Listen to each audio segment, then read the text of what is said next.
Emily sneered at me after I announced my resignation, and I responded by maintaining a silent, steady gaze. Our conversation had revolved around the company's decision to cut labor costs, with particular disdain aimed at those supposedly exploiting overtime pay. Tom, too, seemed to relish the notion of trimming expenses. A week later, my phone incessantly rang with calls from the company. Upon answering, the president inquired sharply, "Who exactly are you?" I couldn't help but scoff mockingly at the president's question. In response, I introduced myself as Lily Johnson, a 59-year-old employee with 37 years of dedicated service since my college graduation. I explained our company's role in providing administrative services, particularly catering to busy company presidents handling clerical work. Specializing in tax-related matters, I proudly managed 45 clients, a responsibility that had grown overwhelming despite the assistance of a part-timer. Despite the challenges, I couldn't show any sign of weakness.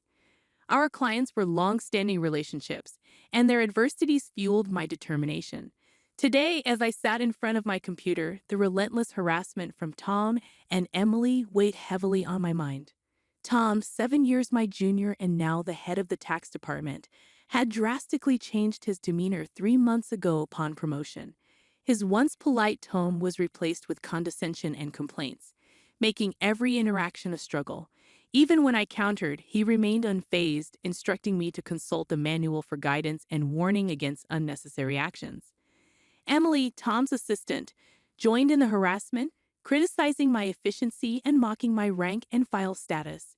Despite being the first to decline a promotion to department head, a fact unknown to Tom and Emily, I committed to completing my regular duties. Their harassment persisted, with Tom accusing me of increasing overtime, branding it a waste. Emily echoed his sentiment, sighing as she claimed my constant overtime was dragging down the entire tax department's performance. The recent cause of my overtime was Tom unexpectedly leaving a month's worth of client files on my desk to be filed by the end of the month after work. My face drained of color as I glanced at the files before me. "Wait, these all have deadlines this month, right?" I uttered in confusion. However, before I could grasp the gravity of the situation, Tom was already packing up his desk, completely uninterested in addressing my concerns. "I'm heading out. Take care with that," he casually remarked as he swiftly left the office, leaving me with a pile of urgent tasks. Emily followed suit, adding insult to injury with a mocking laugh. The incredulity of the situation weighed on me, and I sighed heavily as I opened the client files scattered on my desk. To my dismay, some of the files were originally Emily's responsibility. The realization deepened my sigh. I understood why Tom had been subjecting me to relentless harassment. They wanted me to retire quickly. My extensive experience and deeper knowledge in taxation made me a preferred resource for other members of the tax department over Tom. Tom's unapproachable demeanor and unattractive appearance made everyone, except Emily, avoid him. It seemed Emily's proximity to him was strategic, driven by Tom's preference for younger female employees. The shallow nature of their thinking sent a chill down my spine. Emily's harassment was not just a personal vendetta. She aimed to curry favor with Tom, the one evaluating the tax department's performance. Despite these challenges, I had to manage the declarations. Alongside preparing tax declarations for my assigned companies, it seemed today's workload was far from over. However, claiming overtime would only invite complaints from Tom and Emily, leaving me resigned to the prospect of unpaid extra hours. Then, unexpectedly, I received a summons to the president's office. Our company had recently undergone a change in leadership due to the former president's sudden illness. The new president, the former president's son, wasn't fully acquainted with our company. As I entered the office, I noticed Tom and Emily with unpleasant smirks on their faces. In a tense atmosphere, the president dropped a bombshell. "Lily, we'll need you to resign by the end of this month." My mind spun as I asked for clarification. Tom and Emily had apparently accused me of overbilling for overtime, citing that while others had around 15 hours, I had exceeded 80 hours. The president, oblivious to the true circumstances, seemed impressed with Tom and Emily's zero overtime. The reality of the situation hit me. The inflated overtime was a result of doing Tom and Emily's work. However, revealing Tom's instructions would risk portraying it as my own inability to manage time effectively. I presented the facts, asserting that I hadn't overbilled for overtime but struggled to finish my workload within regular hours. The president sighed deeply, expressing doubt but acknowledging the lack of evidence to pursue the matter further. Nevertheless, he insisted that they couldn't retain someone working at such a slow pace. Resigned to the situation, the president suggested my resignation, and it seemed his mind was made up. Told to leave the company I had devoted 37 years to, I felt a weariness settle in. Despite my dedication, the additional workload from Tom and Emily went unappreciated. I agreed to resign at the end of the month, acknowledging that I had already communicated my decision to the president. As I glanced at Tom and Emily, their vulgar smiles reflected satisfaction. Leaving the president's office, Emily taunted me with a sarcastic, "Thanks for quitting," her sneer cutting through. I responded with a silent stare, facing similar disdain from Tom, who shared his approval of cutting labor costs and labeled me as someone exploiting overtime pay. Observing their cheerful conversation, I pondered the handover process. Creating documents for all my clients, I ensured proper farewells and appointments with those I could meet personally. Unable to schedule a meeting with the president, I resorted to letters to inform them of my successor. A week post-resignation, enjoying a moment of relaxation at home, my mobile phone rang. Seeing the company's call, I hesitated, having already completed social insurance procedures. However, persistent calls from both the company and Tom and Emily's personal mobiles led me to answer reluctantly.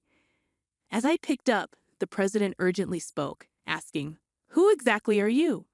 I couldn't help but mockingly reply, "Just an unemployed lady who resigned from the company, nothing else." In response, the president urgently explained the chaos since my departure, 49 calls to stop transactions with the company. He pleaded for my immediate return, revealing a sense of panic in his tone. Reluctantly, I rose from my seat and made my way back to the company. Upon my arrival, I found Tom and Emily waiting, their faces notably pallid and dark circles underlining their weary eyes. Surprised by their drastic change in appearance, I inquired about what was happening.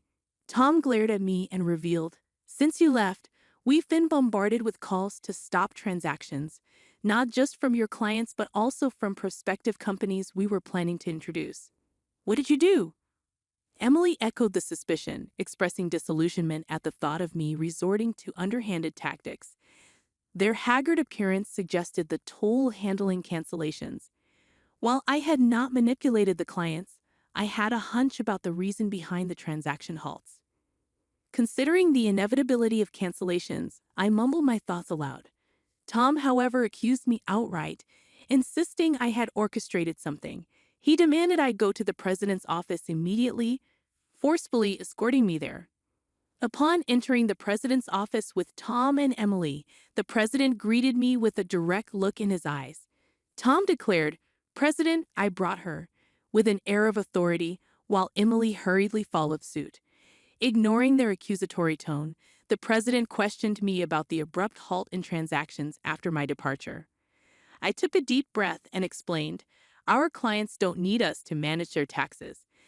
There are tax accounting firms that offer cheaper services. They continued with us because of me." Tom snapped back, questioning my self-worth, and Emily taunted me, both challenging my value to the company. Undeterred, I elaborated on my unique approach, offering tailored tax-saving strategies that resonated with our clients. Tom dismissed it as inefficient, arguing that their manual-based operations were more practical. The president sighed deeply, recognizing the fundamental difference in our approaches. In a serious tone, he said, "Actually," signaling a crucial revelation or decision to follow. I received a surprising call from my father, the former president.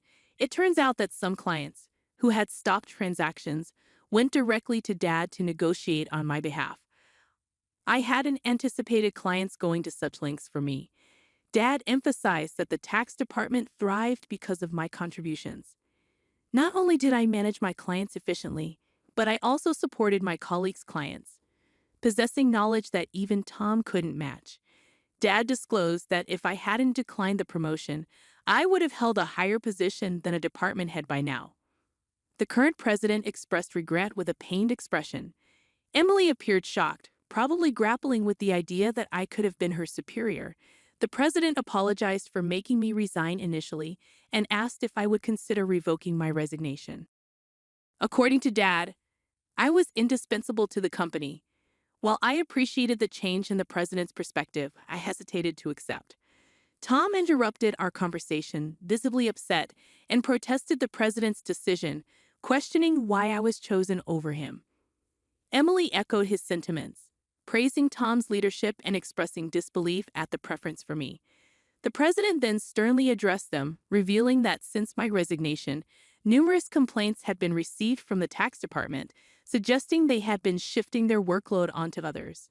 Tom's face turned pale as the president exposed the fact that he had been pushing the preparation of client declaration forms onto subordinates, including Emily's work for multiple clients. The president pointed out the irony, considering Tom had accused me of being a salary thief. Observing Tom and Emily's pale expressions, the president continued by revealing an alleged leak about their romantic involvement. Tom struggled to defend himself, claiming he was merely mentoring Emily as her superior. However, the president produced receipts from the accounting department, indicating dining expenses filed by Tom. Confronted with evidence, Tom, sweating profusely, was unable to provide a convincing explanation. Emily, too, turned ghostly pale as the president accused them of neglecting their duties, inflating expense claims, and violating company policy by having an affair in the office while being married. In a calm and straightforward manner, the president declared the termination of their employment effective immediately. Tom and Emily tried to resist, promising to retract the receipt claims and pleading for their jobs. "I have a family," Tom desperately pleaded, attempting to reverse his termination. Emily echoed his sentiments, tearfully expressing her fear of being fired. She promised to apologize to me and others for burdening them with work, realizing the gravity of the situation involving neglect of duties and an affair with a supervisor. Concerned about her reputation, she implored for a second chance. Sensing their desperation, I offered advice. "Why don't you stop resisting? It's undignified," I suggested. Tom glared at me, retorting, "Shut up. What would a single person like you understand?" I sighed, reminding him, "Tom, you were the one who got me fired. It's just karma. What goes around comes around. Why don't you take some responsibility and reflect a bit?" Frustrated, Tom looked away, while Emily bit her lip in distress. Aware of more details about their misconduct, I turned to the president, asking with a smile if I should share them. Tom and Emily frantically tried to stop me, fearing further exposure. I issued an ultimatum, warning them that wrongdoings would eventually come to light, urging them to face reality before it worsened. At my words, both Tom and Emily collapsed to their knees, and the president decided to fire them on the spot. Later, I revealed more about their misdeeds, including Tom faking business trips to spend days with Emily and their insidious tactics of harassing disliked employees into quitting. Despite my attempts to help those employees, Tom and Emily's strategies were relentless. They repeatedly reprimanded and pressured employees out of my sight, often assigning sudden tasks with tight deadlines. The resigned employees had initially asked me to keep quiet, but since they were now happily working elsewhere, I decided it was time to speak up. The president, furious at my revelations, expressed anger about cutting Tom and Emily's final salary. He planned to thoroughly investigate past inflated expense claims. Tom, with tears in his eyes, begged the president not to cut his salary, fearing the impact on his family. As the truth unraveled, Tom's affair with Emily came to light, leading to Tom's divorce. The two now face claims for compensation in the divorce lawsuit, marking the consequential aftermath of their actions. I became aware of the situation when Tom reached out to me, seeking assistance in persuading the president to reconsider their firing. Emily and Tom found themselves in dire straits. Despite their efforts, they struggled to secure new jobs in the tax industry. The industry's close-knit nature meant that word of their misdeeds spread rapidly, making potential employers hesitant to hire them.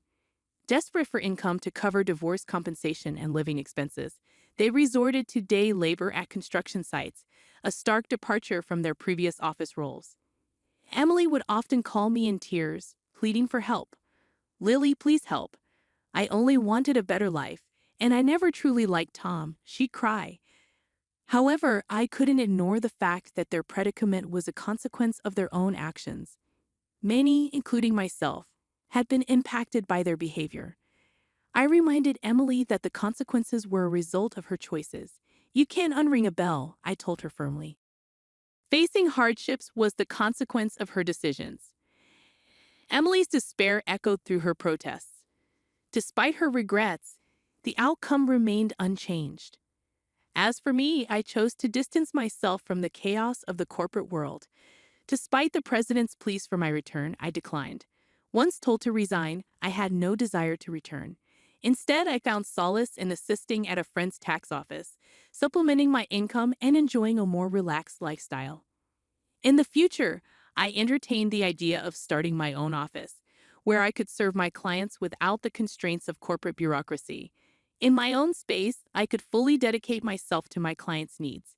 As a tax accountant, I aspired to be on equal footing with my clients, providing service without superiority.